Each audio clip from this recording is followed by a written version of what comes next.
Bueno, está con nosotros acá el doctor en antropología Miguel Céspedes Carpio y nuevamente con la historiadora Lady Carolina Castro Castro, ¿no? Bachiller en historia.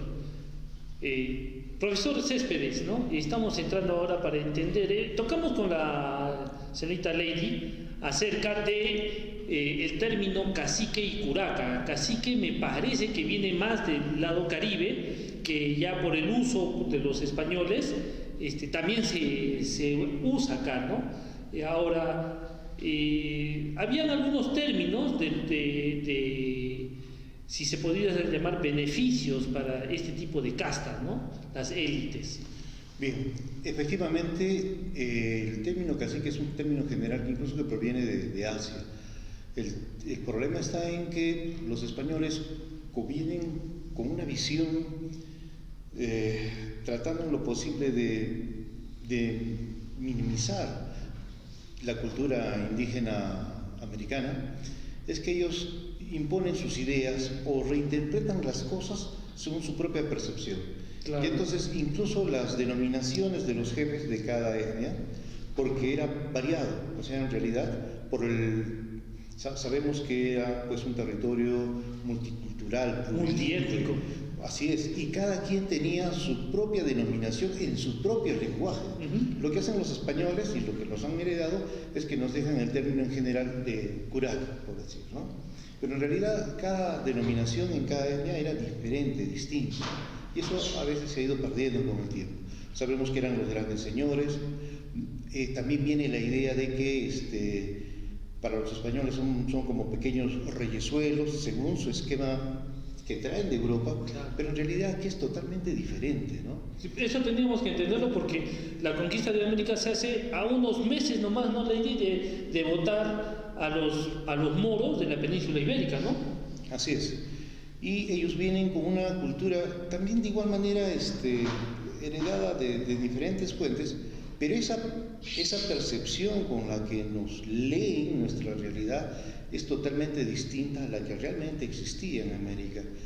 Y los pueblos nuestros tenían sus propias estructuras, tenían sus propias cosmovisiones, tenían su propia percepción y organización social, económica, política y militar, ¿no? Uh-huh. Lamentablemente, más bien es muy parecido a los de México, y como ya los españoles que vienen acá son excelentes guerreros con experiencia ya en México, a partir de 1520, entonces lamentablemente somos unas culturas parecidas, hasta en la forma de pelear, ¿no? Y entonces ellos se aprovechan de todo eso para aplicar sus estratégicas militares, ya saben cómo coercionar, ya saben qué es lo que tienen que hacer para que, digamos, se quiebre la resistencia indígena.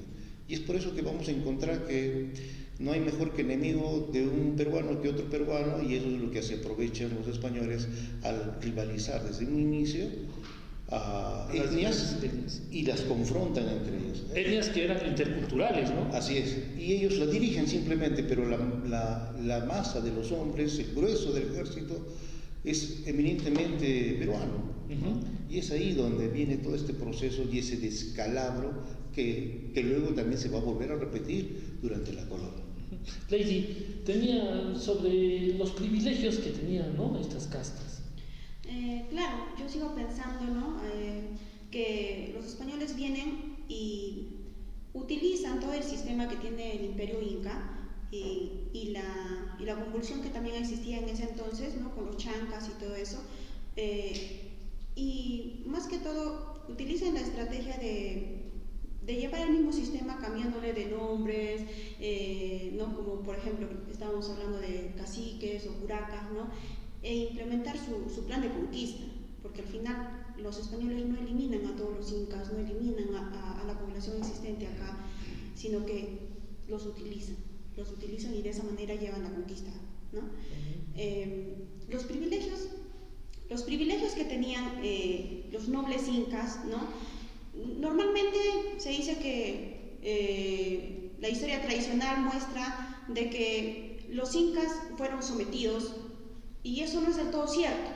En realidad hubieron castas que eran considerados nobles El detalle aquí está que eran considerados nobles a partir de una venia de la corona, ¿no? La corona tenía que reconocerlos como tales, como nobles, como descendientes de incas, y es por eso que reconoce solamente a 12 incas, ¿no? Y, a 12 familias. Claro, a 12 familias, y de esas panacas pues representan dos representantes por cada panaca, ¿no? Y eso creo que se ha dado hasta inclusive un tal Loaiza, ¿no? El pariente de Francisco de Loaiza, que se casa con una princesa, ¿no? Es un matrimonio, ya habían matrimonios entre nobles españoles y nobles indígenas también. Claro, ¿no? eso ha sido también parte de la conquista en sí. Muchos españoles se han casado con princesas o joyas, ¿no? Nobles, o sea, de la nobleza inca, con tal de hacer más fácil la conquista, como vuelvo a decir. Podría ser.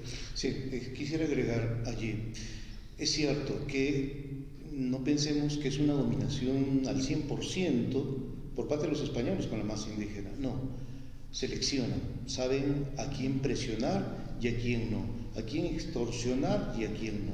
Por ejemplo, en el caso de los huancas de Huancayo, esta etnia, jamás fueron vilipendiadas, explotadas ni nada, al contrario. De ahí el orgullo del huancaíno siempre altivo, ¿no? Claro. Porque ellos jamás los tocaron. Ellos estaban ¿Debido exentos, a quién? Pues? estaban exentos de ir a las mitas, exentos de pagar impuestos. ¿Por qué?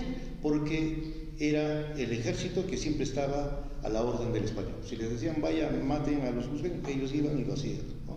Y entonces, recibió un apoyo, me parece, ¿no? Pizarro casi siendo vencido por Manco Inca en Lima, en el asedio de Lima, sí. y me parece que baja apoyo, sí. ¿no? Hay etnias que como quien dice, que se juegan su futuro. Y además, durante el dominio de los incas, bueno, ellos también no eran unos angelitos, también dominaron a sangre y fuego, y entonces hubo una rivalidad que sale ahí, ese rencor, ese odio, esa rivalidad, y lógicamente, como quien dice, venden su alma al nuevo amo, entre comillas, que se presenta. Hay que recordar también que los chancas, cuando huyen de su territorio, ¿a dónde se van a acoger? Con los huancas, huaynas y milicas, ¿no? Así es. Y entonces ellos se unen. Entonces vamos a encontrar que ya hay bolsones de odios, de resistencias, de envidias, etc. Y eso es muy bien capitalizado inteligentemente por los españoles. Señor. Y es la misma estrategia que utilizaron en México también. Entonces, como vamos a darnos cuenta, hay una serie de, a los que se portan bien, beneficios, a los que se sublevaron o que están, o su fidelidad está entre comillas, le aplican la ley y todo. Pero además la corona tiene la potestad de organizar y dar leyes. Leyes, entonces, que también hay unas leyes para la República de Españoles y leyes para la República de Indios, entre comillas. La nación de los indígenas, Y es allí donde justamente a los nobles incas se les da ciertos privilegios y beneficios, lógicamente, pero era como para que ellos puedan dirigir a sus pueblos, pero a favor de la corona española, ¿no? Por eso se les mantiene esas prerrogativas y esa, digamos, esa consideración, ¿no? Y aquel que se rebelase, aquel que vaya en contra, hablase mal, en fin, inmediatamente, pues el castigo, la mano dura.